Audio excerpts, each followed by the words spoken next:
When Sarah received a call from a police officer telling her that her son was found living on the street, she was shocked because neither of her sons was missing. What she came to learn would change her life forever. The day Sarah found out that her ex-boyfriend Blake was cheating on her was one of the worst days of her life. That same day, she discovered Blake's mistress, Sabrina, was pregnant with his son. Sarah had been dreaming of a future with Blake, but now everything had come crashing down in one fell swoop. What now? Where do I go from here?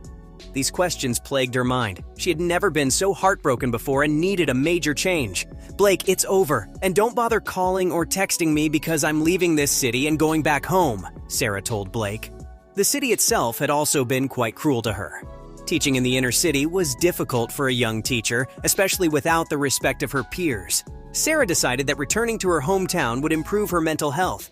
It's the eyes, Arthur. I have to go and find out myself. Something is off here. She hadn't been home in a few years, but missed her town and old friends dearly. Sarah handed in the notice to her landlord, packed her things, and hopped in her dad's old car for a road trip back to her hometown. Before leaving, she notified her parents of the decision. I always knew that Blake was nothing but trouble. Come on home, sweetheart. I'm sure there are plenty of teaching jobs around here, Sarah's mom, Rachel, told her.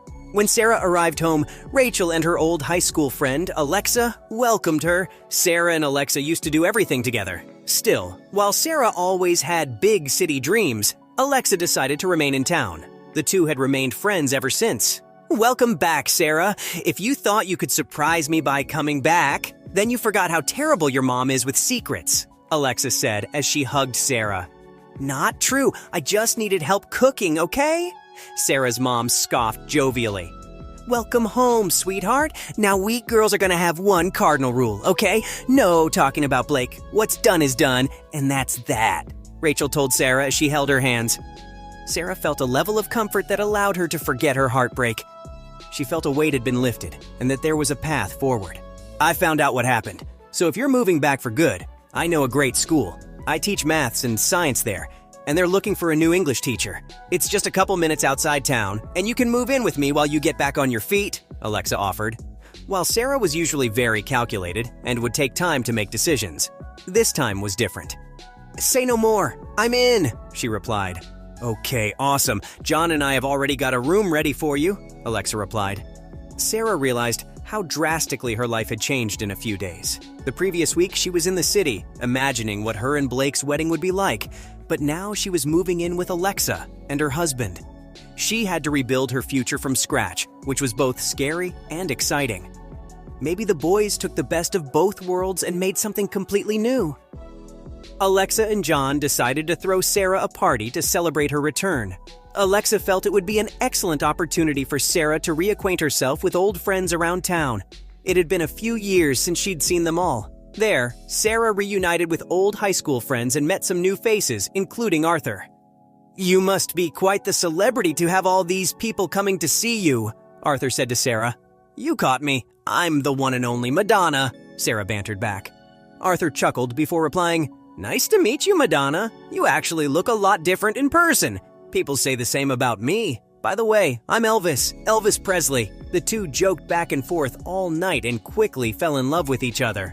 Although Sarah wasn't looking for a rebound fling, she felt a connection to Arthur that she couldn't explain. She decided to follow her heart, the same way she did when she decided to return home in the first place. They started dating soon after the party. Sarah was completely honest with Arthur about her history with Blake and why she moved back home. Arthur was more than supportive and understanding, as he had also suffered heartbreak. A week after moving in with Alexa, the local school accepted Sarah's job application, and she started working immediately. She felt more respected and loved at her new job than at her inner city job. Much to her dismay, she discovered that she was pregnant 3 weeks later. She needed to tell the school principal first, fearing she would lose her job. Oh, please, we're not gonna fire you. You're not the first teacher to get pregnant, you know, the school principal told her. Relieved, Sarah was still worried about how Arthur would feel about her pregnancy. After all, they had just started dating, and everything was already moving quickly. When she got home, Sarah was nervous, but decided it would be better to blurt it out. In the kitchen with her eyes shut tightly, Sarah said, Arthur, I'm pregnant. I did 3 tests this morning, and they said I'm pregnant. I know we only just started dating, but it happened. I would understand if you don't want to continue dating or whatever, but you deserve to know." When Sarah finally took a breath and opened her eyes, Arthur was on one knee, holding out a ring. "I know all about crazy. I know a lot about moving fast. Baby or no baby, I was always going to propose. So Madonna, I'm asking you to make Elvis the happiest man alive. Will you marry me?" Arthur proposed. Sarah was stunned, caught in a whirlwind of emotions. For someone who had previously planned every detail of her life ahead of time, things had been accelerating faster than she could ever have imagined. Still, she couldn't help her feelings for Arthur. "So you're trying to make me Madonna Presley?" "Yes, of course, I'll marry you," Sarah responded. She felt reassured by Arthur and trusted him more than she had ever trusted Blake. Soon, Sarah gave birth to twins, both boys. They named their sons Kieran and Billy. As the years went on, Sarah and Arthur's friends would argue about who Kieran and Billy resembled more. Some would say that they looked more like Sarah than Arthur. Others would say that the twins didn't look like either of their parents. "Maybe the boys took the best of both worlds and made something completely new," Arthur said. As time passed, rumors began to circulate about the twins as they started to look less and less like their parents. One day, Sarah was out for dinner with Arthur and the boys when she received a phone call from the local police. "Hi, Sarah. I found one of your boys out on the street, caught in the rain. I'm not sure what happened, but he's safe here at the station, so you can come and pick him up," the police officer said. Confused, Sarah replied, "That's a funny joke, but I can assure you that both of my boys are safe. I'm here with them now, having dinner." "That's crazy. Look, I'm going to send you a picture because there's a boy here who is a dead ringer for Kieran or Billy," the police officer responded. "That's why that boy looks so much like our boys." When Sarah received the picture, a cold chill ran down her spine. The boy in the photo was neither Kieran nor Billy, but looked eerily like them. Sarah had to go to the station to see it with her own eyes. "Are you sure about this, Sarah? Maybe he's just a doppelganger or whatever the third lookalike version of that is," Arthur said. "It's the eyes, Arthur. I have to go and find out myself. Something is off here," Sarah responded. She and Arthur dropped their boys off at their neighbor's house while they went to the station. When Sarah saw the boy, she froze. He could have been Kieran and Billy's triplet, but Sarah knew she'd only delivered 2 babies. The boy's name happened to be Andrew. "Mr. Officer, sir, this lady isn't my mom. My dad brought me to this place 2 days ago. My dad told me to wait at the train station, but he never returned. I've been waiting around the bridge to see if he would come back. My dad and my mom have been fighting for a while. Maybe that's why. I don't know," Andrew said. Sarah and Arthur agreed to look after the boy for the night while the police looked for his family. The next day, the police officer called Sarah back and told her that he had everything figured out. "So the boy's mother is named Sabrina and his father is named Blake," the police officer started. A familiar chill ran down Sarah's spine. Her old life had come knocking again.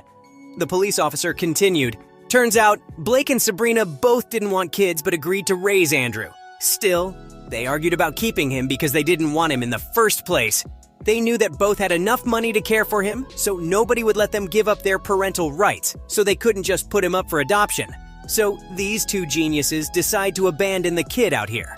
I'm not sure why they chose this town, but here we are." Sarah was shocked to hear this harrowing story, but she still needed to solve one mystery. She bought a few DNA tests and confirmed a suspicion that she had had since she saw Andrew's picture for the first time. It was a suspicion that Sarah wanted to ignore. She decided that she needed to tell Arthur the truth immediately. "I don't know how to tell you this, Arthur. I'm so sorry that we both had to find out this way. Kieran and Billy are not your biological sons. They are actually my ex, Blake's.